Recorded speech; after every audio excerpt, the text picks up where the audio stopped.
And welcome to my channel. So today is our day 3 of our 40-day study challenge, and I have qualified NET in June 2025. Now I'm preparing for JRF in December 2025. So let's start. We have completed all the till here in the yesterday's video. Now we are going to do FDI, the difference between FDI and FEI. So FDI is for the long-term control and management, at least 10% or more than 10% ownership. Okay. So now and next is FPI. FEI is invest in financial assets such as stock, bond in in another foreign country. Okay. So talking about types of FDI. So there are different types of FDI, like as resource seeking, like for the resource a company invest in another country. Market seeking, for getting the larger buyers or market. And next is horizontal FDI. So what do you mean by horizontal FDI? It means that invest in same line of business. And vertical FDI invest in different invest in business that play a different role in supply chain. Okay, so it is of two types, backward and forward. Backward is invest in that supplies like imports, like for example a smartphone company invest in chip making firm. Okay, next is forwarded. Forward vertical FDI. It means that invest in that distribute or sale of firm's product. And for example, clothing brand invest in retail stores abroad. Okay, and next is conglomerate. So it means that invest in completely unrelated business abroad. Okay, so we have covered the types of FDI. Now talking about levels of regional economic integration. So what do you mean by regional economic integration? It is the type of group by which we try to remove the barriers to have trade between the countries or among the countries.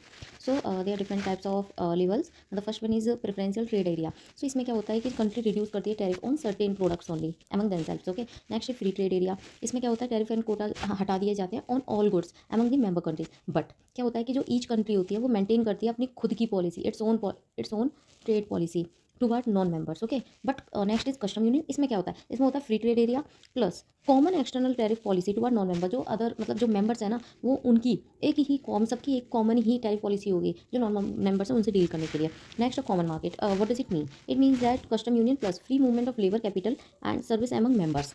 Next है economic union. इसमें क्या है? Common market plus horizontal economic policies. Policies such as harmonized economic policies. It means that like FP, like fiscal policy and monetary policy. Next is political union. इसमें क्या होता है? Full economic and political integration under one government. मतलब इनका मतलब क्या है? इसका मतलब है कि जितने आगे तुम बढ़ोगे ना उतना ज़्यादा इंटीग्रेशन है. इसमें ओनली फ्यू प्रोडक्ट पे लाइक ट्रेड हो रहा है. फिर आगे चल के कि उनकी एक मतलब सारे ही प्रोडक्ट्स के लिए कोटा हटा दिया गया, टैरिफ हटा दिया गया. मतलब जितना तुम नीचे जाओगे उतना ही इंटीग्रेशन बढ़ेगा. और इसमें से क्वेश्चन बहुत आते हैं, लाइक इनको सीक्वेंसिंग में लगाना, इस टाइप के क्वेश्चन आते हैं PYQs में.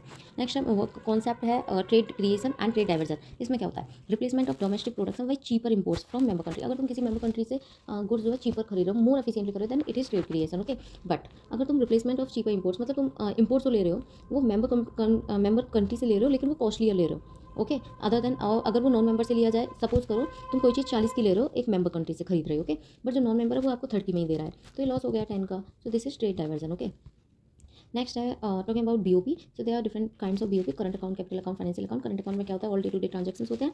इसमें क्या होता है? Merchandise goods, trade in goods only. Okay, invisible trade in services only, income and unilateral trade, unilateral transfers. Unilateral transfer क्या होता है कि एक ही साइड से, जैसे हमने एड्स प्रोवाइड करा दी, वो एक ही साइड से ट्रांजेक्शन हो रहा है. ओके, एड्स के बदले में वो लोग तो फॉरेन कंट्री तो कुछ नहीं दे रही. अगर वो किसी को एड्स प्रोवाइड करा दी, इसका मतलब फॉरेन कंट्री तो कुछ नहीं दे रही है.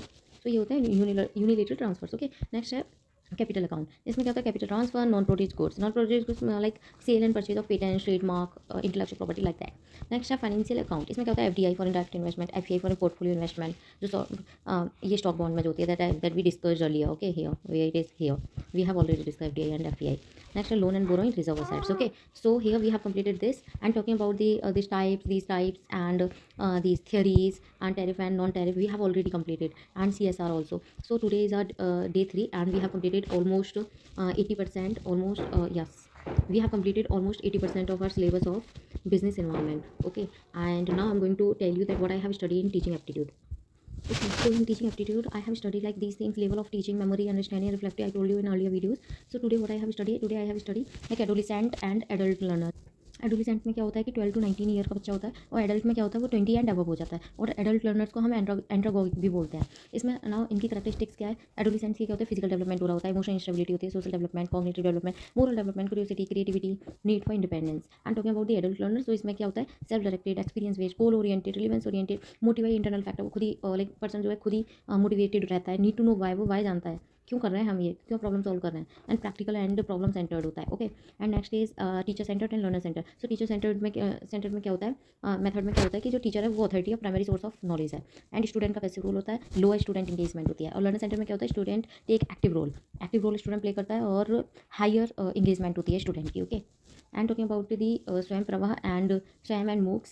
MOOCs is massive open online courses, and talking about the full form of Swayam like study webs of active learning for young aspiring minds. And talking about I have read one PYQ जिसमें क्या था कि जी satellite जो होती है वो 15 होती है और 24 ये लाइक 7 दिन हफ्ते के और 24 घंटे ऑन रहता है। ओके, 24 आवर सर्विस होती है इसकी, एंड पहले 32 चैनल्स थे, 40 हो गए हैं। नेक्स्ट है टाइप्स ऑफ इवैल्यूएशन। इसमें क्या होता है कि placement, formative, diagnostic and summative. Placement में क्या होता है, conductive before instruction to access the prior knowledge लेने के लिए होता है, बिफोर इंस्ट्रक्शन से पहले होता है। ओके, फॉर्मेटिव में क्या होता है, ऑनगोइंग इवैल्यूएशन होता है during the learning process to monitor student progress. Diagnostic में क्या होता है कि identity specific learning difficulty knowledge gaps. Okay, summative में क्या होता है, conduct at end of major overall achievement. Next the most important thing that I have study today, it is human memory. इसमें क्या होता है कि सेंसरी होती है, डिफरेंट टाइप्स ऑफ मेमोरी होती है। सेंसरी जो लेस देन 1 सेकंड होती है, short term and working memory जो लाइक लेस देन 1 मिनट होती है। लॉन्ग टर्म क्या होती है, जो लाइफ टाइम होती है। ये टू टाइप्स में डिवाइडेड होती है, एक्सप्लिसिट इम्प्लिसिट। एक्सप्लिसिट क्या होती है, कॉन्शियस, एंड इम्प्लिसिट क्या होती है, अनकॉन्शियस। और इसको हम डिक्लेरेटिव भी कहते हैं, फैक्ट और इवेंट्स पर डिपेंड करती है। एपिसोडिक क्या होती है, इवेंट्स और एक्सपीरियंस पर डिपेंड करती है। सीमेंटिक क्या है, fact, concept and knowledge. Okay, it is of episodic, it is of two types, autobiographical as well and experimental भी बोलते हैं। Next implicit, it is of three types, procedural, conditioning and priming। Okay, next कुछ मैंने PYQ analyse किए थे, these PYQ I told you earlier and from here I did today। so what do you mean by, let's start। dysphoria, dull, no activity, gloomy। dysphasia, learning disability directly that affect the communication, ये एक PYQ था। और डिस्प्रॉक्सी का होता है difficulty in holding सब objects. Okay, आगे ये कुछ टूल्स हैं जो मोस्ट इंपॉर्टेंट है, लाइक फ्लोटागन और ब्लेंडर। ये एनिमेटेड वीडियोस के लिए होता है, ये 2025 में भी क्वेश्चन आया। और कहूत क्या होता है, creating and sharing online learning games के लिए होता है। एंड कैमटास क्या कहता है, वीडियो एडिटिंग के लिए होता है। अब ये जेम बोर्ड किस लिए होता है, और ये स्टॉम बोर्ड और कंसेप्ट बोर्ड, ये इंटरेक्टिव वाइट बोर्ड होता है for digital lesson, document and collaboration. Okay, web conference system को क्या बोलते हैं, माइक्रोसॉफ्ट टीम। और tools use for creative mind map के लिए कौन से टूल्स होते हैं, एक तो होता है माइंड मिस्टर, ये बहुत ज़्यादा इंपॉर्टेंट है, ये काफ़ी ज़्यादा आया है। एक्स माइंड होता है, विंडोमो होता है, मीरो होता है, गूगल होता है। And talking about the Tyler's model, ये क्या बोलता है कि करिकुलम जो है स्कूल ऑफ मैनेजमेंट बनाना चाहिए। और ये टावा मॉडल या फिर जिसको हम ग्रासरूट मॉडल भी बोलते हैं, ये बोलता है curriculum should be made by teacher only. And Goodlad model होता है, ये बोलता है curriculum made on the basis of value of existing culture. तो ये वाला PYQ था। आगे है according to Herbart, element of pedagogy के एलिमेंट क्या है, ये like preparation, presentation, association, generalisation, application and recapitulation. इसकी ट्रिक है P2 अगर। ओके, जब तुम किसी बच्चों को बताते तुम बोल देते हो ना P2 अगर, तो ये याद करने की ट्रिक है, और ये सीक्वेंसिंग में आ सकता है, आता भी है। आगे conscious and effortless transfer of learning, इसको हम हाई रोड ट्रांसफर बोलते हैं। और अनकॉन्शियस ऑटोमेटिक जो बिना किसी एफर्ट्स के ट्रांसफर हो गया उसे क्या बोलते हैं, लो रोड ट्रांसफर बोलते हैं। ओके, सो हमने ये चीज़ें कवर की, और एक और चीज़ है यहाँ पर, दैट इज यहाँ example of learning management system के एग्जांपल क्या है, Moodle and canvas and project method. ये किसने दिया है, जॉन दिली, अगर विस्तार किसने किया था, Kilpatrick. So these things I had study today and I think you must be getting something. So let's meet on next blog. Now have a nice day, bye everyone.